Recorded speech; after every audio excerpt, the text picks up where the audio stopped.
దేవుని యొక్క మహాటి పరిశుద్ధ నామమున ఇక్కడ వచ్చిన వారందరికీ శుభములు వందనాలు తెలియజేస్తున్నాను. మరి చాలా సంవత్సరాల తర్వాత దేవుడు మరి నాకు ఇచ్చిన మరో అవకాశాన్ని బట్టి మీకే వందనాలు. చాలా రోజుల తర్వాత నేను మరీ వాక్యం చెప్తున్నాను. చివరిసారిగా నేను మా చిన్నాయనతో కూడా 7 వాక్యాలలో ఒక మాటను తీసుకొని సంఘంలో చెప్పాను. మరి తర్వాత మరి ఎన్నో కారణాలు, అది కోవిడ్ అయితేనేమి, తర్వాత ఎన్నో బాధలు అయితేనేమి, వాటి ద్వారా నేను మరి మధ్యకాలంలో నేను వాక్యం చెప్పలేదు.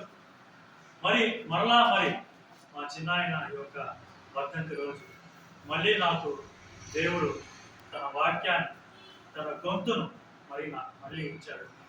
అందుని బట్టి దేవునికి వందనాలు తెలియజేసుకున్నాను. మరి ఈరోజు దేవుని వాక్యాన్ని ధ్యానించుకుందాం. మరి ఈరోజు ఒక దేవుని వాక్యములోని సత్యాన్ని మనం తెలుసుకుందాం. మరి ఈరోజు చదవబడిన వాక్యం ఏంటంటే, పౌలు హెబ్రీయులకు రాసిన పత్రిక 11వ అధ్యాయము, పౌలు హెబ్రీయులకు రాసిన పత్రిక 11వ అధ్యాయము 8 నుంచి 10 వచనాలు. పౌలు హెబ్రీయులకు రాసిన పత్రిక 11వ అధ్యాయము 8 నుంచి 10 వచనాలు. అబ్రహాము పిలువబడినప్పుడు విశ్వాసమును బట్టి ఆ పిలుపునకు లోబడి తాను స్వాస్థ్యముగా పొందనై ఉన్న ప్రదేశముకు బయలువెళ్ళెను. మరియు ఎక్కడికి వెళ్ళవలెనో అది ఎరుగక బయలువెళ్ళెను. విశ్వాసమును బట్టి అతడును అతనితో ఆ వాగ్దానమునకు సమాన వారసులైన ఇస్సాకును యాకోబు అను వారును గుడారంలో నివసించుచు అన్యుల దేశంలో ఉన్నట్టుగా వాగ్దాత దేశంలో పరవశులైన. ఎలయనగా దేవుడు దేనికి శిల్పియు నిర్మాణకుడనై ఉన్నాడో పునాదులు గల ఆ పట్టణము కొరకు అబ్రహాము ఎదురు చూచుచుండెను. ఆమేన్. మరి ఈ వాక్యం మనం ధ్యానించకుండా చిన్న ప్రార్థన చేసుకుందాం. ఆకాశమును సింహాసనముగా, భూమిని నీ పాదపీఠముగా మలిచి ఈ యుగములు తరతములు పరిపాలిస్తున్న దేవా, మీకే వందనాలు తండ్రి. ఈ రోజు ప్రభువా, నన్ను మరుగుపరిచి మీరే మాట్లాడండి ప్రభువా. నా నోట మీ మాట ఉంచండి, మీ యొక్క పరిశుద్ధాత్మతో నన్ను నింపండి. ఇక్కడ వచ్చిన ప్రతి ఒక్క హృదయాన్ని ప్రభువా కట్టి లేపండి. మీ వాక్యంలోని మర్మాలను, సత్యాలను తండ్రి ఇక్కడ వచ్చిన ప్రతి ఒక్క హృదయానికి ప్రభువా తండ్రి అర్థమయ్యే విధంగా, వాళ్ళు అర్థం చేసుకునే విధంగా, అది వాళ్ళ జీవితంలో ఆచరించే విధంగా వాళ్ళ హృదయాలను మార్చమని వేడుకుంటున్నాం. మరి వాళ్ళ యొక్క మనసులన్నీ ప్రభువా మీ యొక్క తండ్రి, మీ యొక్క సన్నిధిలో ప్రభువా ఉంచుకోమని వేడుకుంటున్నాం తండ్రి. ఆది నుంచి అంతా వరకు ఈ కార్యక్రమం అంతటిని ప్రభువా నడిపించమని కోరుతూ ఈ యొక్క చిన్న ప్రార్థనను నజరేయుడైన యేసుక్రీస్తు యొక్క మహాశక్తివంతమైన నామమున అడిగి వేడుకుంటున్నాం తండ్రి. ఆమేన్. మన జీవితాల్లో మనం చూసినట్లయితే, మన యొక్క జీవితాల్లో మనం పుట్టినది మొదలుకొని తిరిగి మనం కనులు మూసే వరకు ఎన్నో బాధలు, కష్టాలు, ఎన్నో బంధాలు, అనుబంధాలు దేవుడు పంపిస్తాడు. వాటిలో రక్త సంబంధమైన బంధం ఉండొచ్చు, మాతృ ప్రేమ ఉండొచ్చు, అలాగే మరి ఈ యొక్క వైవాహిక జీవితమైన ఉండొచ్చు. ఇలా దేవుడు మనకి ఎన్నో బంధాలతో మనం విడివేస్తాడు. చివరిగా మనకి ఒకే ఒక మరణం అనే దాంతో మనకు చూసినట్లయితే మరి అన్ని బంధాలను దేవుడు విడివేస్తాడు. కాకపోతే మనం ఈరోజు ఆలోచించాల్సిన విషయం ఏంటంటే, ఎందుకు దేవుడు బంధాలు వేస్తున్నాడు? ఎందుకు దేవుడు మళ్ళీ దానే తిప్పేస్తున్నాడు? మనిషి పోయిన మనిషి యొక్క జ్ఞాపకాలు, ఆయన యొక్క తలంపులు, వారి యొక్క ఆలోచనలు మనల్ని ఎప్పుడు వెంటాడుతున్నాం. అవి సంతోషంగా ఉన్నప్పుడు సంతోషంగాను, దుఃఖంలో ఉన్నప్పుడు మరీ ఎక్కువ దుఃఖంగాను మనల్ని సంతోషపరుస్తాయి. అదేవిధంగా దుఃఖంలో ఇంకా కృంగ కూడా తీస్తాయి. అయితే దేవాది దేవుడు ఈరోజు మీతో మాట్లాడుతున్నాడు. ఈ యొక్క అబ్రహాము జీవితం ద్వారా, వారి యొక్క కుమారుల జీవితం ద్వారా, మరి ఈరోజు వర్ధంతి జరుపుకుంటున్న యాకోబు జీవితం ద్వారా, మరి ఎందుకు యాకోబు అన్నాను? మా చిన్నాయన పేరు కూడా జాకోబు. ద్వారా మనకి ఈరోజు తెలియజేస్తుంది. మరి ఈరోజు అబ్రహాం జీవితంలో జరిగిన గొప్ప విషయాన్ని మనం ఈరోజు హెబ్రీ రాసిన పత్రికలో మనం తెలుసుకున్నాం. అయితే ఈ వాక్యంలోకి వెళ్ళక ముందు ఒక ప్రాంతం గురించి మనం తెలుసుకోవాలి. ఆ ప్రాంతం పేరు ఏంటంటే మక్పెలా. మక్పెలా. ఈ యొక్క వాక్యానికి ఇప్పుడు చెప్పబడిన ఈ యొక్క ప్రాంతానికి చాలా దగ్గర సంబంధం ఉంది. చాలా చాలా దగ్గర సంబంధం అనేది ఉంది. మనం ఇంతకుముందు చదవబడిన వాక్యాన్ని మనం పరిశీలించి చూసినట్లయితే అబ్రహాము అని పేరు గల అబ్రాము అనే పేరు ఉన్నప్పుడు దేవుడు పిలిచాడు, అబ్రామ్ నీ పేరు అబ్రహాం, అనేక జనములకు తండ్రిగా చేస్తాను, నేను చూపించిన వాగ్దాన దేశంలో నేను ఇస్తాను, ఇసుక రేణువులంత సంతానాన్ని ఇస్తాను అనేసి దేవాది దేవుడు మరి అక్కడ వాగ్దానం చేస్తాడు. దేవుడు వాగ్దానం చొప్పున ఇష్మాయేలును ఇస్సాకును అనుగ్రహిస్తాడు, సారాన్ని ఇస్తాడు. కానీ చివరిగా వారి పరిస్థితులు ఏ విధంగా ఉన్నాయి? అబ్రహాము, ఇస్సాకు, యాకోబుల జీవితము ఎలా ఉంది? వారు ఆ పరిస్థితుల్లో ఏ నిర్ణయాన్ని, ఏ డిసిజన్ని వాళ్ళు తీసుకున్నారు? మరి ఆ డిసిజన్ని మనం ఎందుకు తీసుకోకూడదు అనేది ఈరోజు దేవుని వాక్య సారాంశము, దేవుడు మనతో మాట్లాడుతున్న ఉద్దేశం. మనం బైబిల్ గ్రంథంలో ఒకసారి చూసినట్లయితే ఆదికాండము 23వ అధ్యాయము 4వ వచనం. ఆదికాండము 23:4.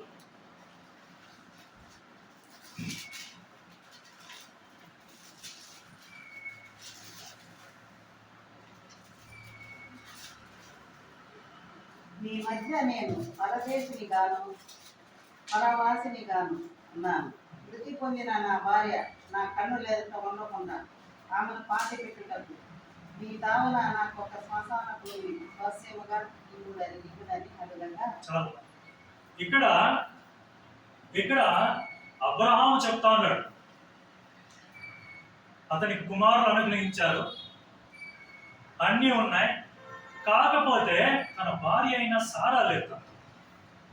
అతను ఆ బాధ ఎంతగా వ్యక్తం చేస్తున్నాడంటే, దేవుడు ఇసుక రావునంత గొప్పగా తన మనవరాలతో దేవుడు దీవించినాడు, మరి తనకు వాగ్దానం చేసిన కానాన్ని ఇచ్చినాడు. అయినా సరే తన భార్య లేదు. తన భార్య తనతో లేకపోయేసరికి అబ్రహాము ఏ విధంగా ఫీల్ అవుతున్నాడు? నేను పరవాసిని, అన్యుడిగా ఉన్నాను, పరవాసిగా ఉన్నాను, నేను ఒక స్ట్రేంజర్గా ఉన్నాను ఈ లోకంలో. ప్రతి మనిషి ఒకసారి జీవితంలో ఒకసారి ఆలోచన చేసి చూసినట్లయితే, దేవుడు మనుషుడు ఒంటరిగా ఉండేది మంచిది కాదు, నరుడు ఒంటరిగా ఉండేది మంచిది కాదు అని దేవుడు నిర్ణయించి తనకు సమానమైన, తనకు సాటి అయిన, తనకు సహాయకరంగా ఉండేందుకు మరి మనం చూసినట్లయితే బైబిల్ గ్రంథంలో స్త్రీని సృష్టించినాడు. ఎందుకు సృష్టించినాడు? నరుడు ఒంటరిగా ఉండట మంచిది కాదు అని. కానీ ఎప్పుడైతే మనము దేవుడు సృష్టించిన భర్త భార్యనైతేనే కోల్పోయినప్పుడు తిరిగి అదే సృష్టిలో ఉన్న ఆ వ్యక్తి ఒంటరిగా మిగిలిపోతాడు. ఏ ఒంటరితనం అయితే దేవుడు ఉండకూడదు, ఏ ఒంటరితనం అయితే దేవుడు కలిగి ఉండకూడదు అని దేవుడు ఆది నుంచి దేవుడు చెప్తుంటాడో, ఎప్పుడైతే ఆ వ్యక్తిని మనం కోల్పోతామో, అది భర్త అయితేనేమి భార్య అయితేనేమి, అతను అంత ఒంటరిగా మిగిలిపోతాడు. ఆ ఒంటరితనం అనేది చాలా గొప్పది. అది ఎవరు పూడ్చలేనిది, దాన్ని ఎవరు ఓదార్చలేనిది, అది ఎవరు వర్ణించలేనిది, అది ఎవరు భరించలేనిది. కళ్ళ ముందు బిడ్డలు ఉండొచ్చు, మనవరాలు ఉండొచ్చు, ఎవరైనా ఉండొచ్చు, కానీ భర్త తీర్చే లోటు భర్త తీర్చే లోటు ఎవరు తీర్చలేరు, భార్య తీర్చే లోటు కూడా భర్తకి ఎవరు తీర్చలేరు. ఎందుకంటే వాళ్ళు ఇరువురు ఏక శరీరులు కాబట్టి. ఈ లోకంలో బిడ్డలైనా సరే, మనవులైనా సరే, సోదరులైనా సరే, కన్న తల్లైనా తండ్రైనా సరే జీవితంలో ఒక భాగం మాత్రమే. కానీ జీవితంలో బంధం అంటే మాత్రము అది వైవాహిక జీవితం. ఈ ఏర్పడిన బంధాలన్నీ మనుషుల ద్వారా ఏర్పడినవి కానీ వైవాహిక జీవితం ద్వారా ఏర్పడిన బంధం అది దేవుడు చేతులారా వేసిన బంధం, దేవుడే స్వయంగా ఏర్పరిచిన బంధం. ఈ సృష్టిలో మొట్టమొదటి బంధమే వైవాహిక బంధం. ఆ తర్వాత మన బిడ్డలు వీళ్ళంతా ఏర్పడిన బైబిల్ గ్రంథంలో చూస్తే. కాబట్టి ఆ వ్యక్తిని మనం కోల్పోయినప్పుడు ఆ లోటుని ఎవరు తీర్చలేరు, ఆ బాధను ఎవరు తీర్చలేరు, ఆ ఓదార్పును ఎవరు ఇవ్వలేరు. ఒక భర్త ఒక ఇంట్లో కోల్పోయినాడంటే దాంట్లో అది ఒక భర్తని ఒక కుటుంబం కోల్పోయిందంటే, ఒక యజమానిని ఒక కుటుంబం కోల్పోయిందంటే ఒక మరి చుక్కాని లేని నావ లాంటి జీవితం. ఎందుకు అది ఎటు వెళ్తుందో తెలియదు. భర్త ఉన్నంత వరకు కుటుంబంలో ఏ లోటు ఉండదు. అతనే బయట వెళ్తాడు, అతనే చూసుకుంటాడు, అతనే సంపాదిస్తాడు, ఏదైనా చిన్న చిన్న సహాయాలు చేయొచ్చాము. కానీ భర్తను కోల్పోయినాక మొత్తం చెదిరిపో. ఎందుకంటే he is the captain of the ship, దేవుడు ఏర్పరిచిన వ్యక్తి. కాబట్టి ఆ లోటుని ఎవ్వరు తీర్చలేదు. అది భార్య కోల్పోయిన భర్త, భర్త కోల్పోయిన భార్య అయినా సరే. మనకు ఈ కాలంలో మనం చూసినట్లయితే మనం సరదాగా మాట్లాడుకుంటాం, కొట్లాడుకుంటూ ఉంటాం, తిట్టుకుంటా ఉంటాం, అలిగేస్తా ఉంటాం. కానీ ఆ బంధం యొక్క గొప్పతనం అనేది చివరి దశలోనే తెలుస్తుంది. అది భర్తకైనా భార్యకైనా కూడా. ఎందుకు తెలుసా? భర్త విలువ అనేది భార్యకి చివరి క్షణాల్లోనూ, భార్య విలువ అనేది భర్త చివరి క్షణాల్లోనే తెలుస్తుంది. కష్టాల్లో ఉన్నప్పుడు, అనారోగ్య పరిస్థితుల్లో ఉన్నప్పుడు, మనం ఎంతో సహాయం చేసినప్పుడు ఒకరి విలువ ఒకరికి తెలుస్తుంది. కాబట్టి ఆ లోటుని ఎవరు తీర్చలేదు. మరి ఆ విధంగా మనం చూసినట్లయితే ఇక్కడ బైబిల్ గ్రంథంలో అబ్రహాం కూడా అటువంటి పరిస్థితుల్లోనే ఉన్నాడు. అందుకు అబ్రహాం ఏం చేశాడంటే, నా కళ్ళ ముందు ఈ మరణాన్ని నేను చూడలేను అన్నాడు. ఆ విషయాన్ని బాగా అండర్లైన్ చేసుకోవాలి. మనం బైబిల్ గ్రంథంలో చూసినట్లయితే నా కళ్ళ ముందు తన భార్య మృతదేహం అని ఉంటుంది, కానీ ఇంగ్లీష్ బైబిల్లో dead in the front of my eyes, కళ్ళ ముందు నా మరణం. అబ్రహాము ప్రాణం సారా, అబ్రహాము జీవితం సారా, అబ్రహాం కోరుకునేది సారా. అబ్రహామే జీవితమైన సారా కళ్ళ ముందు మరణించేసరికి అతనికి వాగ్దాన దేశం ఉన్నా, సంపదలు ఉన్నా, భూమి ఉన్నా, వనవులు ఉన్నా, బిడ్డలు ఉన్నా కూడా, ఎవరు ఉన్నా కూడా తన భార్యను కోల్పోయిన భర్త అయిన అబ్రహాం ఏమన్నాడు? నేను ఒంటరిగా మిగిలిపోయాను.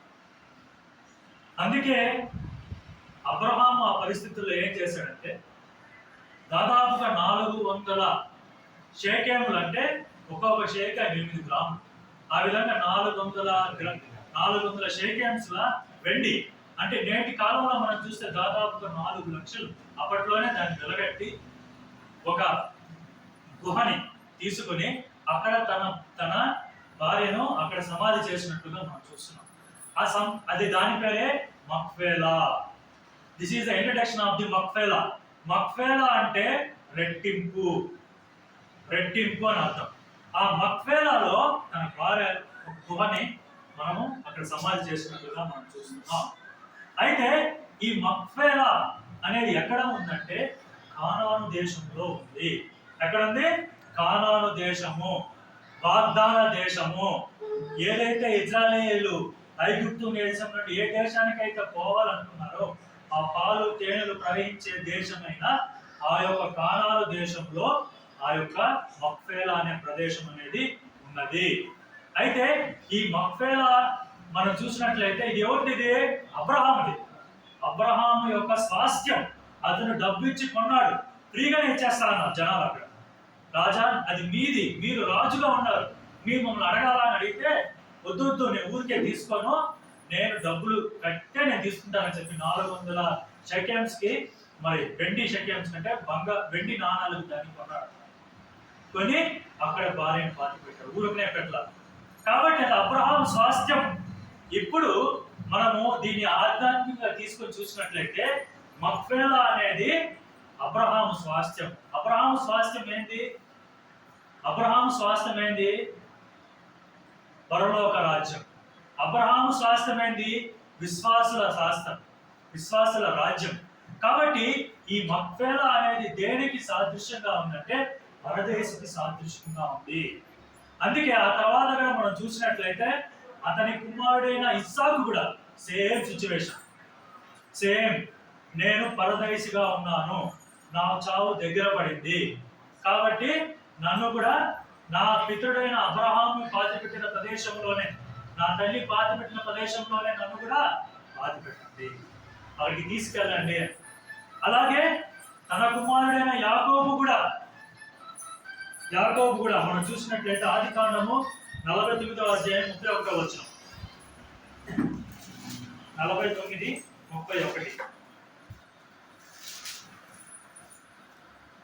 అక్కడనే వాళ్ళు అబ్రహామును అతని భార్య అయిన శారాను పాతిపెట్టిరి, అక్కడనే ఇస్సాకును అతని భార్య అయిన రిబ్కాను పాతిపెట్టిరి, అక్కడనే లేయాను పాతిపెట్టిరి. ఆ పొలంలోనే అందులో గోలానే హేతు కుమారుడు యొద్ద కొనుక్కోబడతాను అని యాకోబు ఎవరు చెప్తున్నాడు? తన కుమారుడు ఆజ్ఞాపించగా తన కుమారులకు చెప్తున్నాడు, నన్ను కూడా అక్కడే పాతి పెట్టండి, నా దినం వచ్చేసింది, నేను చనిపోవాల్సిన టైం వచ్చేసింది, కాబట్టి నాన్ను కూడా అక్కడ ఉన్న ఎక్కడ ఆ మక్పేలా అనే గుహలో నన్ను పాతి పెట్టండి. ఎక్కడ ఉన్నది? కానాను. బాగా అర్థం చేసుకోండి, ఏదైతే కానాన్ అన్నారో ఆ ప్రదేశంలో ఉంది, ఇప్పటికి కూడా ఉన్నది. అయితే ఇది సగము హెబ్రీయుల, అలాగే సగము యూదుల చేతిలోను, సగము మహమ్మదీయుల చేతులు అంటే ఇస్లాం దేశంలోనూ ఉంది. ఇస్లాంస్ అది ఇబ్రాహీం అంటే అబ్రహాంను కొలుస్తారు. మనం వెళ్ళి అబ్రహాంతో పాటుగా ఇస్సాకు, యాకోబుల ఆ యొక్క వంశావళిని కూడా మనము అక్కడ వెళ్ళి వాటిని చూస్తూ వస్తారన్నమాట. అయితే ఈ రోజు మనం అర్థం చేసుకోవాల్సిన విషయం ఏంటంటే, ఇక్కడ అబ్రహాం, ఇస్సాకు, యాకోబు, ఆ తర్వాత యాకోబు కుమారుడైన యోసేపు కూడా నేను చనిపోయినాక మీరు ఖచ్చితంగా 300 సంవత్సరాలు ఇక్కడ బానిసలుగా ఉంటారు. ఆ తర్వాత మీరు వెళ్ళేటప్పుడు నా యొక్క ఎముకలను తీసుకువెళ్ళి అక్కడ పెట్టండి అంటారు. ఎప్పుడైతే మోషే ద్వారా మరి ఇక్కడ ఇజ్రాయేల్ ప్రజలకు విముక్తి కలుగుతుందో అప్పుడు వాళ్ళతో పాటుగా మరి యోసేపు యొక్క ఎముకలను కూడా తీసుకెళ్తాడు మోషే. ఆ యొక్క ప్రదేశానికి అంత ప్రాముఖ్యత ఉంది. అది ఎక్కడుంది? కానానులో ఉంది. కాబట్టి ఆనాడు మీరు ఏం చేశారు? వాళ్ళు కానానులో ఉన్నారు. అదే మాట ఇక్కడ హెబ్రీయులకు రాసిన పత్రికలో ఆధ్యాత్మికంగా పౌలు చెప్తున్నాడు. వాళ్ళు చుట్టూ ఉన్న ప్రదేశాన్ని చూడలేదు, సంపదను చూడలేదు, చుట్టూ ఉన్న తన ప్రజలను, తన మనవలను చూడలేదు, కానీ వాగ్దాన దేశమైన పరలోక రాజ్యాన్ని, కానాను అంటే ఇహలోక కానాను కాదు, పరలోక కానాను, దేవుడు నివసించే కానాను, నిత్య జీవం, ఎప్పుడు దేవుడు ఉండే ఆ యొక్క ప్రదేశంలో ఉండాలనేసి కన్నులెత్తి చూస్తున్నాం. మనం ఏం చేస్తాం? ప్రార్థన చేసినప్పుడు కళ్ళు మూసుకుంటాం, కొంతమంది తలదిస్తాడు, కొంతమంది కళ్ళు ఎలా తలపైకి ఎత్తి చూస్తారు. కానీ అబ్రహాం ఎలా చూశాడు? ఆకాశాన్ని చూశాడు. మన యొక్క టార్గెట్, మన యొక్క మెయిన్ గోల్ ఎక్కడ ఉంటుందంటే ఆకాశం పైన.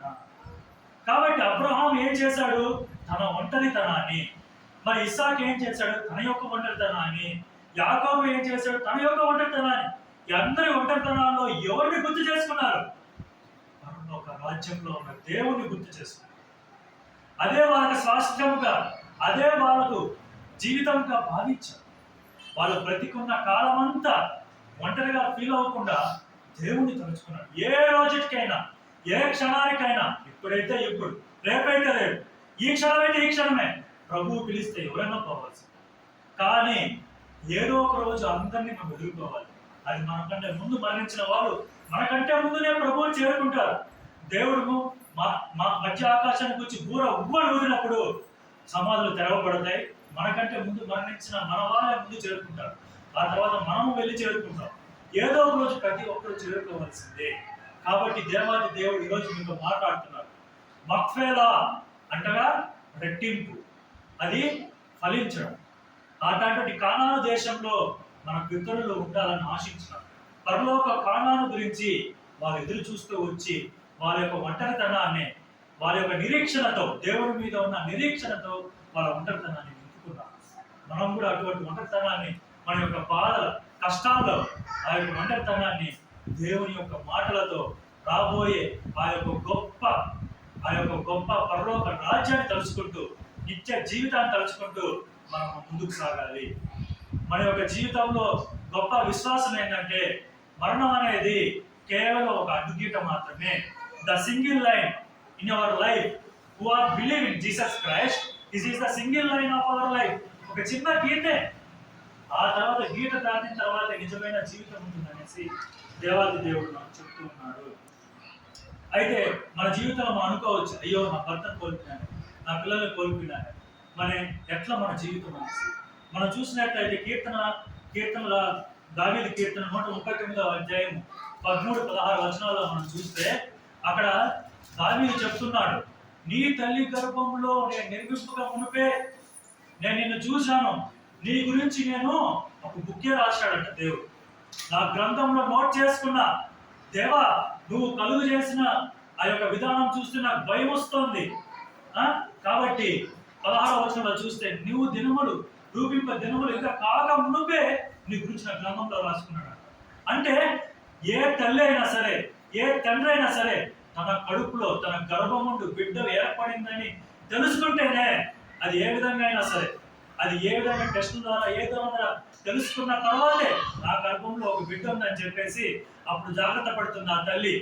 కానీ నీ తండ్రి, నీ పరముందున్న నీ తండ్రి నీ గర్భంలో బిడ్డ రూపింపక మునిపే ఆయన ప్రేమించాడు. Is the first love. మనం అనుకుంటాం తల్లి ప్రేమ గొప్పదని. తల్లి కంటే కొన్ని వేల రెట్లు రూపింపక మునిపే నేను ప్రేమించిన ఆ దేవుని ప్రేమ ఇంకా గొప్పది. ఆ దేవుని ప్రేమ వల్ల ఈ లోకానికి ఏర్పడిన నువ్వు తిరిగి ఆ దేవుని చేరు. బాగా గుర్తుపెట్టుకోండి, he is the first love and he is the last love. అందుకే ఆయన ఏమంటారు, ఆది ఆయనే, అంతము ఆయనే, అల్ఫా ఆయనే, ఉమాయిగా ఆయనే, మొదటి ప్రేమికుడు ఆయన, చివరిగా ప్రేమగా తీసుకునేవాడు కూడా ఆయన. మధ్యలో నువ్వు నేను ఈ ప్రపంచం అనే నాటకంలో ఒక కల్పితమైన ఒక చిన్న ఇవి మాత్రమే. ఈ ప్రేమ, ఈ బంధాలు, ఇవన్నీ ఏదో ఒక రోజు నువ్వు కూడా తెంపుకొని పోవాల్సిందే. అది పెయిన్ వస్తుంది, తెంపేటప్పుడు వచ్చే బాధ ఉంటుంది, తిరిగి తగిలినప్పుడు బాధ కలుగుతుంది. కానీ ఆ బాధలు, ఆ ఒంటరితనంలో నువ్వు గుర్తించుకోవాల్సింది, నువ్వు కనులు మూసుకుని నువ్వు చూడాల్సింది ఆ పరలోక రాజ్యాన్ని. అబ్రహాం అదే చేశాడు. తనకున్న బంగారాన్ని, తనకున్న బిడ్డలను ఎవరిని చూడాలి, పరలోక కానాన్ని చూశాడు. ఆ విధంగా మనం కూడా చూడాలి. ఇక్కడ మనం ఇంకో మాట చెప్పి చూసినట్లయితే, చివరికి ఒక మాట చెప్తాను. అక్కడ మన జీవితంలో చూస్తే మోషే జీవితంలో 90వ కీర్తన అనేది మొదటి కీర్తనలోనే దాంట్లో 2 మాటలు చెప్తాడు. దాంట్లో ఒక మాట, నా తండ్రికి బ్రతుకున్నప్పుడు చివరి క్షణాల్లో చెప్పిన, మనిషి ఎంత నరుడి ఆయుష్ 70 సంవత్సరాలు, అధిక బలమున్న 80 సంవత్సరాలు అయినను ఆయాసం దుఃఖమే. అది ఒక మాట నేను మా తండ్రి బ్రతుకున్నప్పుడు ఆయన ఎదురుగా నేను చెప్పిన మాట. రెండో మాట మనం చూసినట్లయితే 12వ వచనం, నేను జ్ఞానం కలుగునట్లుగా, నాకు జ్ఞానం వచ్చే విధంగా దేవా నా అంతం ఎట్లుంది నాకు తెలుపుము. ఇది చాలా, ఎందుకంటే మోషే జీవితంలో ఎన్నో హెచ్చుతగ్గులు చూసాం. గొప్పగా ఫరోతో పాటు జీవించాడు, తర్వాత ఒక కాపరిగా తన మామ దగ్గర ఉంచాడు, తర్వాత మళ్ళా నాయకుడిగా గొప్పగా బతికాడు. ఇది ఎప్పుడు రాశాడంటే, కళ్ళ ముందు కానాను పెట్టుకొని అందులో ప్రవేశించక తన యొక్క జీవిత చివరి క్షణాల్లో దాదాపు 150 సంవత్సరాల వయసులో ఆ కానాన్ని చూస్తూ పలికిన మాటలు ఈ యొక్క కీర్తన. అందులో అంటాడు, ప్రభువా మేము ఎంత అల్పమైన వాళ్ళము, ఈ లోకంలో ఉన్న బంధాలకు విలువలకి చోటిస్తున్న వాళ్ళము, వీటిని చూసి మేము ఎంత ఎగిరిపడతాము ప్రభువా. నా అంతము తెలుసుకునేందుకు నాకు జ్ఞానాన్ని, అది నాకు అప్పుడు ఎంత అల్పమైన వాడిని, ఎంత క్షణికమైన వాడిని, నీడ వంటి వాడిని నేను తెలుసుకునేందుకు నాకు సహాయం చేయి ప్రభువా, నా దేవా అనేసి అక్కడ మోషే చెప్తాడు. దేవుడు కోరుకుంటాడు. అప్పుడు నాకు తెలుస్తుంది నేను ఎంత అల్పమైన చీడపురుగు లాంటి వాడిని, ఆ దేవుడి ముందు ఎంత నీడ వంటి వాడిని తెలుసుకొని అప్పటికైనా నేను తగ్గి దేవుడు తెలుసుకుంటానని మోషే చెప్తున్నాడు. కాబట్టి మోషే చెప్పాడు, అబ్రహాము చేశాడు, ఇస్సాకు పాలయ్యాడు, యాకోబు జీవించాడు. అలాగే మనం కూడా ఈ దినాన జీవించాలి. మరి ఈరోజు ఈ మాట విన్న ప్రతి ఒక్కరు ఆ విధంగా ఆచరించాలి. ఇది నిజం. ఏ రోజుకైనా ప్రతి ఒక్కరు మరణించాలనేది నిజం. కానీ తిరిగి దేవునితో పాటు ఉంటామనేది కూడా ఇంకా పచ్చి నిజం. శాశ్వతమైన జీవితం ఉందనేది ఇంకా పచ్చి నిజం. మరి దేవునితో సహవాసం అనేది ఇంకా ఇంకా చాలా చాలా నిజం. కాబట్టి అట్టి నిరీక్షణ కలవారై ప్రతి ఒక్కరు ఆ దేవుని చేరుకోవాలని కోరుతూ ఈ యొక్క చిన్న ప్రార్థన, ఈ యొక్క చిన్న వాక్యాన్ని దేవుడు దీవించుకుంటారు. ఆమేన్.